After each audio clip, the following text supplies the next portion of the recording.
My roommate gave my laptop password to his leech of a best friend who stole the poem I'd spent 3 weeks perfecting and entered it as his own. When I asked why he betrayed me, he snorted and said, "Relax. Creative types like you never win anything big anyway." I stayed silent. That was 6 weeks ago. Yesterday, he was hauled out of class in handcuffs for academic misconduct. When I got a new roommate in sophomore year, I was extremely grateful. Dan was everything that my last one wasn't. Clean, quiet, respectful. The type of guy to spend his Saturday evening catching up on a romance book with a cup of hot cocoa. But there was one flaw. One thing I truly hated about him. His best friend, Trevor. The first time I met him, I walked in on him and Dan working on a group project together, which really just meant Trevor convincing Dan to do all the work, using the excuse that he helps Dan get girls, so he owes him. The girls in question being a girl who hugged him at a frat during orientation week. I was about to laugh, thinking he was joking, but then Dan took his laptop and literally started doing 2 slideshows on 2 different laptops at the same time. Well, that was back when me and Dan were tight, so I just said out loud, "Dan, what are you doing? Trevor can do his own work." I was expecting Dan to go silent and let me argue with Trevor on his behalf, or even argue against Trevor with me. But instead, he said, "Dude, you don't know Trevor like I do. He's going through a lot right now. F off." I glanced over to Trevor, who had a huge smirk on his face, and I just hoped that this truly was a once-off. But it wasn't. Over the next few weeks, Trevor would come over twice a week, and I would instantly know because he would always leave behind a trail of destruction. A broken charger, cigarette butts, rancid, sweaty gym socks. One time, he saw a cute girl outside and tried to impress her by smearing barbecue sauce all across our windows, 3 tubs of it. And when she didn't laugh, he asked Dan to clean up for him. He did. But I'm from the Middle Eastern, so I was raised to always be welcoming to guests. So I always tried my best to accommodate Trevor, because at the end of the day, their friendship was their business. So whenever I ordered food when Trevor was over, I'd order for all 3 of us and pay for it too. And when Trevor was sick, I made him homemade soup and he was better the next day. But it wasn't long before he took the requests too far and started treating me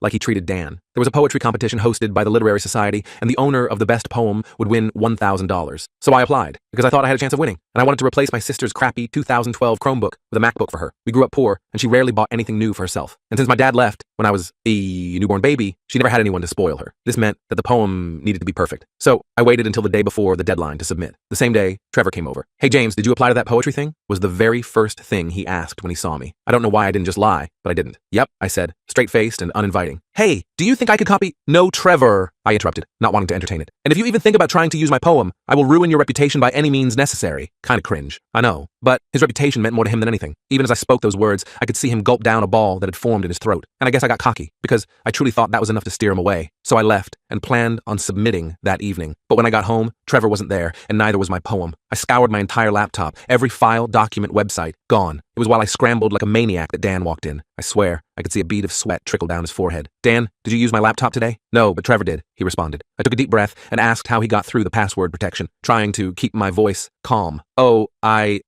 gave it to him. He needed—" I stopped listening after that. My mouth went completely dry, and I started zoning out. I thought about all the hours I had spent, how I had promised my little sister the laptop, how excited she'd been. This would be the first birthday gift she got that wasn't a hand-me-down. "Hey, are you okay?" I gave Dan a huge smile. "Of course I am." You see, I knew there was no way Dan would take my side. He had been brainwashed by a pathetic goblin hiding in the body of a 20-year-old boy, but I was about to peel back the layers and show everyone who he really is. I grabbed my phone and pulled up Trevor's Instagram. Most of his posts showed him partying or posing with random girls, trying to look cool. But what caught my eye was a post from last week where he mentioned getting a new job at the campus bookstore. Perfect. I needed proof that the poem was mine, and I needed it fast. I pulled up the document history on my cloud storage. Thank God for autosave features. There were dozens of saved versions showing my editing process over the past 3 weeks. I took screenshots of everything, showing timestamps and all the changes I'd made. Next, I texted my English lit professor from last semester. We'd had a good relationship, and she had actually helped me brainstorm early ideas for this poem. I explained the situation and asked if she could email me confirming we'd discussed the poem concepts weeks ago. She responded almost immediately, saying she'd be happy to help. With evidence gathering underway, I decided to confront Trevor directly. I texted him, "I know what you did. We need to talk. Meet me at the library in 30 minutes. While waiting for his response, I went through my notes app where I had jotted down ideas and lines for the poem over the past month. More evidence. My phone buzzed with a text from Trevor. Whatever dude are just jealous of my talent. That's when I knew this wasn't going to be resolved easily. Dan came into the room looking nervous. "Trevor told me what happened," he said. "He said you're trying to steal his poem." I couldn't believe what I was hearing. "Are you serious right now? You know that was my poem. You saw me working on it for weeks." Dan shrugged, avoiding eye contact. "I don't know, man. Trevor's my best friend. He wouldn't lie about something like this." "Yes, he absolutely would," I replied. "And you know it." I headed to the library anyway, but Trevor never showed up. Instead, he texted me, "Changed my mind. Already submitted the poem. Nothing you can do now." He was right about one thing. The submission deadline was approaching fast, but he was wrong about there being nothing I could do. I sat down at a library computer and began drafting an email to the Literary Society judges. I attached all my evidence, the document history, my professor's confirmation email, screenshots of my notes app with timestamps. I explained the whole situation clearly and professionally. Just as I was about to hit send, I remembered something. Trevor had used my laptop to steal the poem. What else had he accessed while he was on there? I opened my browser history and found that he'd been snooping through all my files and even my email. I realized I should have changed my password immediately after learning Dan had shared it with Trevor, but I had been too focused on recovering my poem and the looming deadline to think about it. That's when an idea hit me. This wasn't just about the poem anymore. This was about making sure Trevor finally faced consequences for his actions. I pulled out my phone and sent a quick message to my sister explaining why the laptop might be delayed. I couldn't bear to completely dash her hopes yet, so I told her there was a complication with the competition, but I was working on it. Her response broke my heart. Just a simple, "It's okay, I don't need anything fancy anyway," with a heart emoji. That cemented it for me. This wasn't just about a poem or a prize anymore. This was about standing up to a bully who'd gone too far, while also keeping my promise to my sister. Looking closer at my browsing history, I noticed Trevor had accessed my Google Drive, where I keep all my assignments. He had also been through my email and even scrolled through my text messages. The invasion of privacy made my skin crawl. I felt violated knowing someone had sifted through years of personal conversations and documents without my permission. Each discovered breach felt like another punch to the gut. But then I spotted something useful. He had logged into his own email on my laptop and forgot to log out. Rookie mistake. I clicked on his email and found a goldmine. Trevor had a habit of emailing himself notes and assignments, including several that looked suspiciously like papers he'd stolen from other people. There were messages from group project members asking why he never contributed anything. And buried in his drafts folder was an email to Dan from a week ago where he literally wrote, "James is such a pushover LOL, free food and homework help whenever I want." I took screenshots of everything, adding to my growing collection of evidence. My hands were shaking slightly as I documented each incriminating item, partly from anger and partly from nervous energy. The clock showed 11:15 p.m., 45 minutes until the submission deadline. I finished my email to the Literary Society, attached all my evidence, and hit send, but I wasn't done yet. I forwarded those incriminating emails to myself before logging out of his account. Then, I pulled up the university's academic integrity webpage and found the form for reporting plagiarism. I filled it out carefully, explaining the situation and attaching my evidence. I didn't just report the poem theft. I included evidence of all the other assignments he'd apparently stolen. By the time I finished, it was 11:40 p.m. I opened the Literary Society's submission page and wrote a completely new poem in 15 minutes. It wasn't my best work, but it was authentically mine. I submitted it right before the midnight deadline, then headed back to my dorm, exhausted but somewhat relieved to have taken action. When I got there, Dan was sitting on his bed, looking worried. "Trevor's been texting me non-stop," he said without looking up. "He says you're trying to get him in trouble." "He got himself in trouble," I replied, too tired to argue anymore. "He stole my work, Dan. He went through my personal files. That crosses a line. He said you're making it all up because you're jealous of him." I laughed. Actually laughed out loud. Jealous of what exactly? His ability to manipulate people? His skill at taking credit for other people's work? Please enlighten me. Dan didn't have an answer for that. He just mumbled something about loyalty and went to bed. I stayed up late, too anxious to sleep,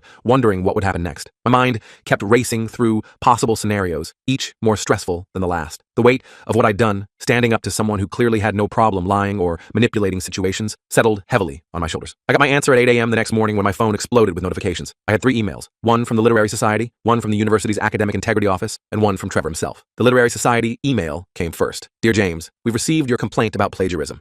After reviewing the evidence, we've disqualified Trevor Michael's submission and will be considering your original submission for the competition. Thank you for bringing this to our attention. The academic integrity office wanted to schedule a meeting with me to discuss the evidence I'd submitted. They would be conducting an investigation into Trevor's academic history. Trevor's email was just a string of angry accusations and threats, ending with, 'You're going to regret this.' I forwarded that one to the university office as well, just to have it on record. I was brushing my teeth when the door burst open and Trevor stormed in. His face was red with anger as he shouted at me. I just calmly rinsed my mouth before responding. 'You're not welcome here anymore,' I told him quietly. 'Dan didn't invite you, and I certainly didn't. You think you can just ruin my life and get away with it?' He snarled, getting way too close to my face. I held my ground. 'I didn't ruin anything. You did that yourself when you decided to steal my work. It was just a stupid poem. Why are you being such a little bit—' Because it wasn't just about the poem,' I cut him off. 'It's about everything. The way you treat Dan like your personal servant. The way you leave your mess for others to clean up. The way you took advantage of my hospitality and then stabbed me in the back.' Dan walked in during my speech, stopping in the doorway with wide eyes. Trevor immediately tried to get him on his side. 'Dan, tell your psycho roommate to back off. He's trying to get me kicked out of school.' But something had changed in Dan's expression. He looked between us, then finally said, 'Maybe you should go, Trevor. We can talk later.' Trevor's jaw dropped. 'Are you serious right now? After everything I've done for you? What exactly have you done for him?' I asked. 'Name one thing.' Trevor sputtered, but couldn't come up with anything concrete. He shot me a venomous look before storming out, slamming the door behind him so hard that several books fell from my shelf. The hallway echoed with his angry footsteps as he stomped away, cursing loudly enough for the entire floor to hear. The silence that followed was awkward. Dan sat on his bed, looking at the floor. 'I saw the emails,' he finally admitted. 'Trevor left his phone unlocked while he was in the bathroom. I saw what he said about you. About me, too.' 'What did he say about you?' I asked, genuinely curious. 'Just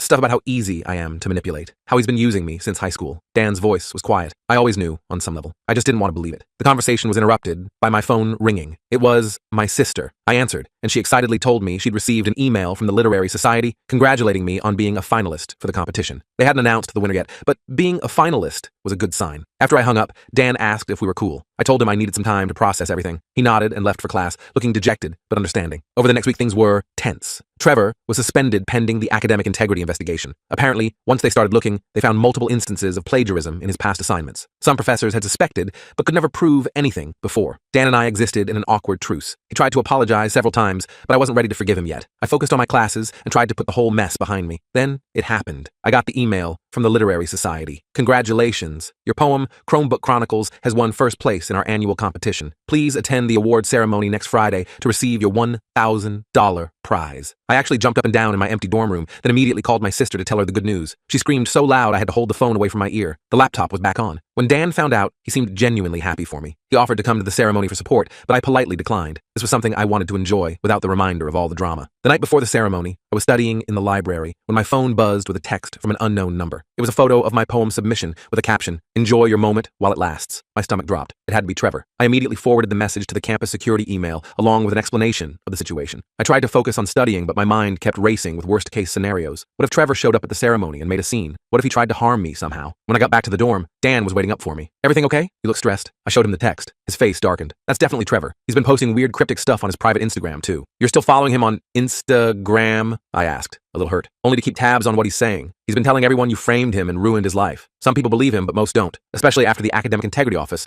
found all those other plagiarized assignments." I sighed and sat on my bed. "I just want this to be over. I want to get the prize money, buy my sister her laptop, and move on." "I could come with you tomorrow," Dan offered again, just in case he tries something. This time, I accepted. I didn't think Trevor would actually do anything dangerous, but having backup couldn't hurt. The next morning, I dressed in my nicest button-up shirt and slacks. Dan and I walked to the campus auditorium where the ceremony was being held. I kept scanning the crowd, nervous about spotting Trevor, but there was no sign of him. The ceremony went smoothly. When they called my name, I walked up to accept the check and certificate. The head of the Literary Society praised my poem for its emotional honesty and unique perspective on family bonds. I gave a short, awkward thank you speech and returned to my seat, relieved that nothing had gone wrong. Dan and I were walking back to the dorm when I got another text from the unknown number. "Check your email now." I pulled up my email on my phone and felt my blood run cold. There was a message from Trevor sent to me, the Literary Society judges, and about 20 other people, including professors and students. The subject line read, "Plagiarist Exposed," and it contained screenshots of poems from an obscure online poetry forum. One of them had several lines that were similar to parts of my poem. "This is complete BS," I told Dan, showing him the email. "I've never even seen this website before. It's obviously fake," Dan agreed.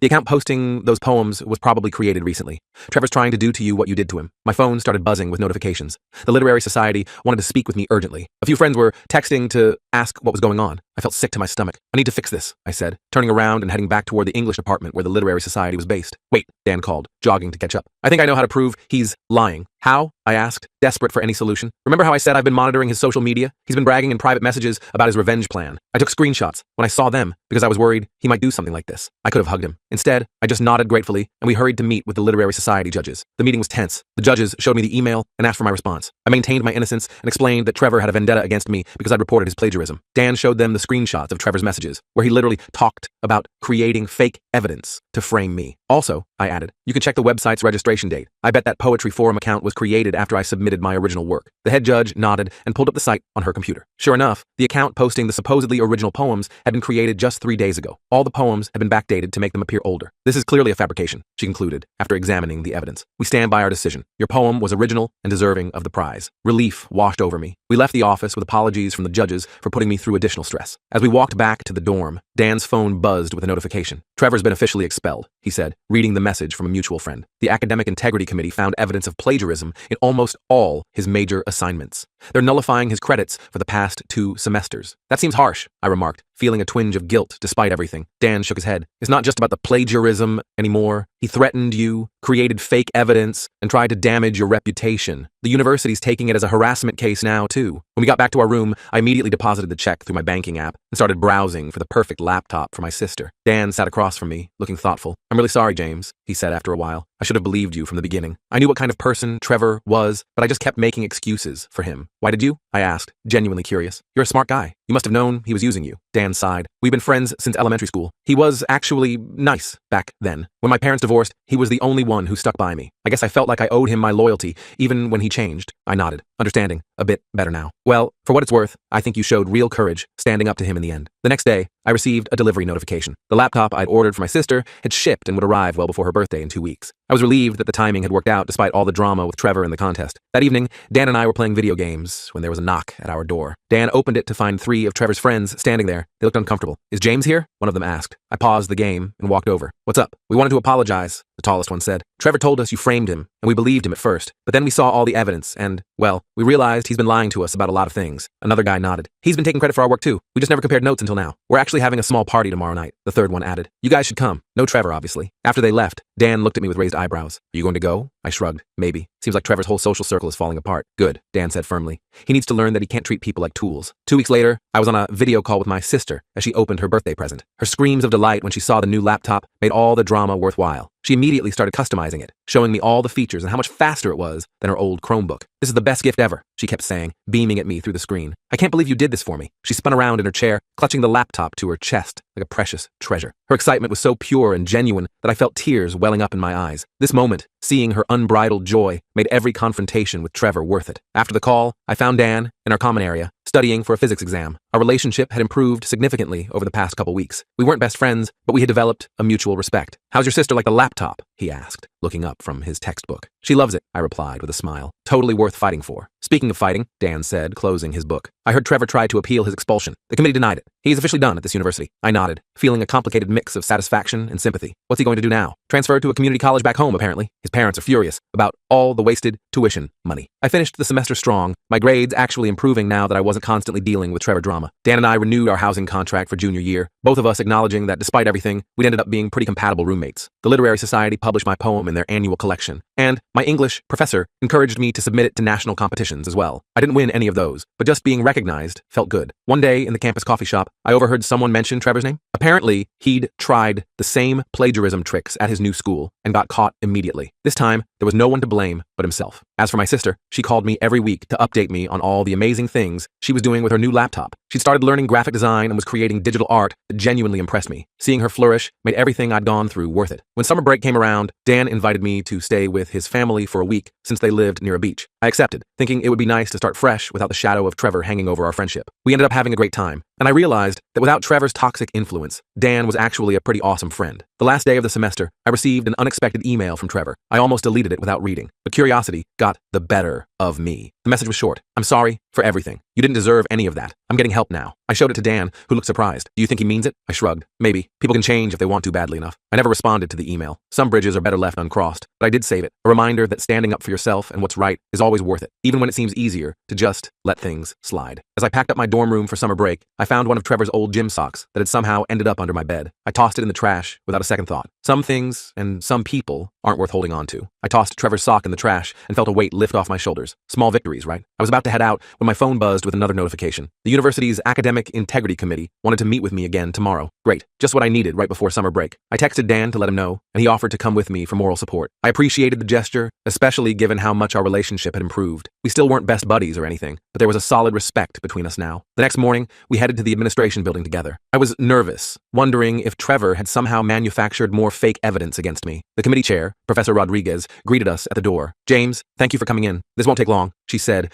leading us into a small conference room. Turns out, they just wanted to update me on the situation and get my statement for their final report. Professor Rodriguez explained that Trevor had tried to appeal his expulsion, claiming I had framed him. We've thoroughly investigated his claims, she said, and found them to be completely baseless. In fact, we discovered even more instances of academic dishonesty in his previous work. I nodded, relieved, but also kind of sad about the whole thing. So, what happens now? Mr. Michaels is permanently expelled. We're documenting this case thoroughly in case he applies to other institutions. She shuffled some papers. We also wanted to apologize for the stress this caused you, and to commend you for your integrity throughout the process. That caught me off guard. I hadn't expected an apology from the university. It felt nice to be validated, especially after doubting myself so many times during this mess. After the meeting, Dan suggested we grab lunch to celebrate the end of this whole Trevor saga. We headed to the campus burger joint and grabbed a booth in the back. So, are you still planning to stay with your sister for the summer? Dan asked between bites of his cheeseburger. Yeah, I'm heading there next week. Can't wait to see her using that laptop in person. I couldn't help smiling at the thought. What about you? Still doing that internship?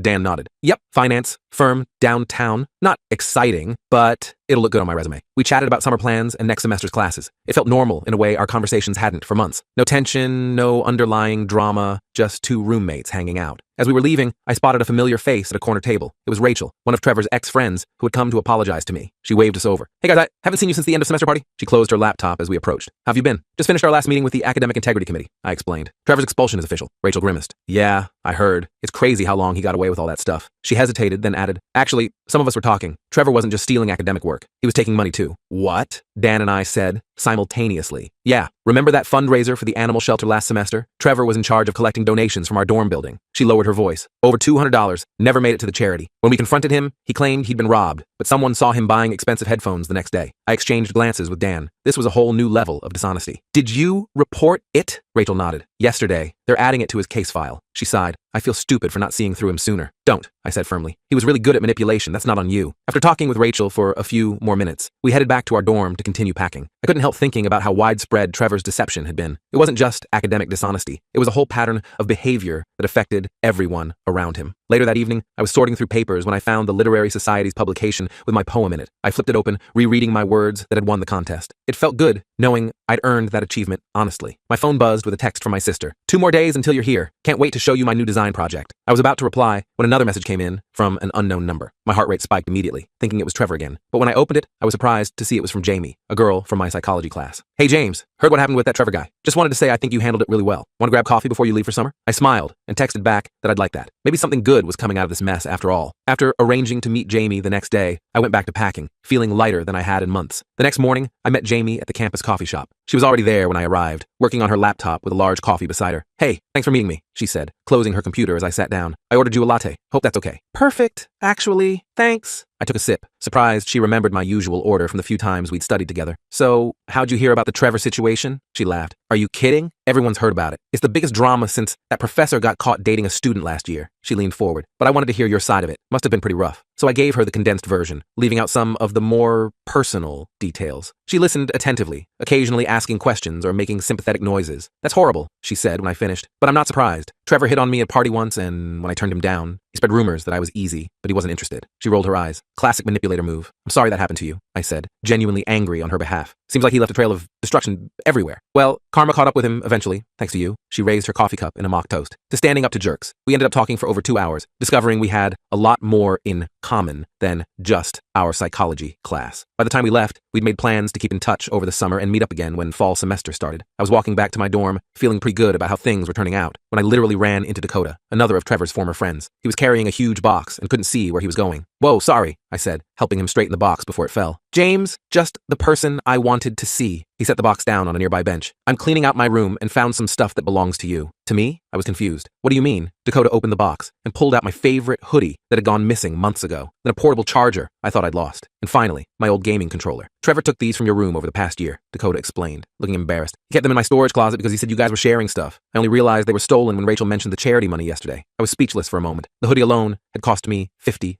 A splurge I justified because it was super comfortable. Thanks for returning them, I finally managed. Look, I'm really sorry, Dakota said, rubbing the back of his neck. I should have questioned why he was stashing your stuff in my room. That was messed up. I assured him it wasn't his fault and thanked him again for bringing everything back. As I carried my recovered belongings back to the dorm, I marveled at just how extensive Trevor's deception had been. He hadn't just stolen my poem. He'd been taking my stuff all year while pretending to be friendly to my face. When I got back to the room, Dan helped me finish packing. I told him about meeting Jamie and running into Dakota. So Trevor was basically a kleptomaniac on top of everything else, Dan said, shaking his head. I can't believe I defended him for so long. Water under the bridge, I assured him, and I meant it. Dan had more than made up for his initial loyalty to Trevor. The next day, I said goodbye to Dan and headed to the airport. He promised to text me about our housing arrangement for next year and wished me a good summer. The flight to my sister's place took just under 2 hours. I spent the time thinking about everything that had happened this semester. Despite all the drama with Trevor, I'd actually come out of it in a pretty good place. I'd made some new friends, strengthened my relationship with Dan, maybe started something with Jamie, and most importantly, stood up for myself in a meaningful way. When I landed, my sister was waiting at the gate, practically bouncing with excitement. The moment she saw me, she ran over and tackle-hugged me so hard I almost dropped my backpack. James, Finally, she pulled back, beaming at me. I've been waiting all day. The flight was on time, you goof. I laughed, ruffling her hair like I used to when we were kids. I know,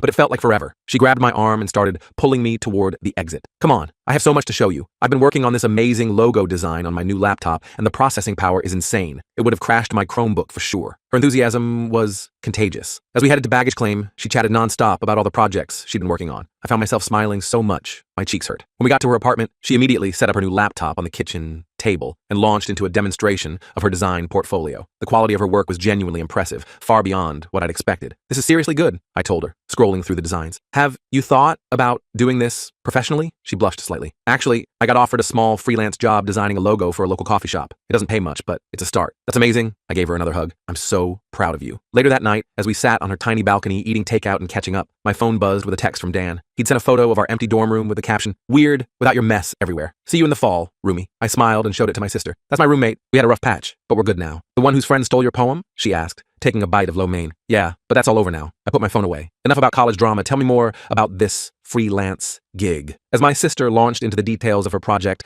I felt completely at peace for the first time in months. The whole Trevor saga had been stressful and infuriating, but in the end, I'd stood my ground, and things had worked out. My sister had her laptop, I had my self-respect, and Trevor was facing the consequences of his actions. The next morning, I woke up to an email from the Literary Society. They were publishing a book of winning poems from the past 5 years and wanted to include mine. They also invited me to give a reading at their fall event. I showed the email to my sister over breakfast. What do you think? Should I do the reading? Absolutely, she said, without hesitation. You deserve to enjoy your success after everything that happened. She was right. I replied to the email accepting both offers, then closed my laptop and suggested we head out to explore the city. As we walked to the subway station, I realized I hadn't thought about Trevor once since arriving. That felt like the biggest victory of all.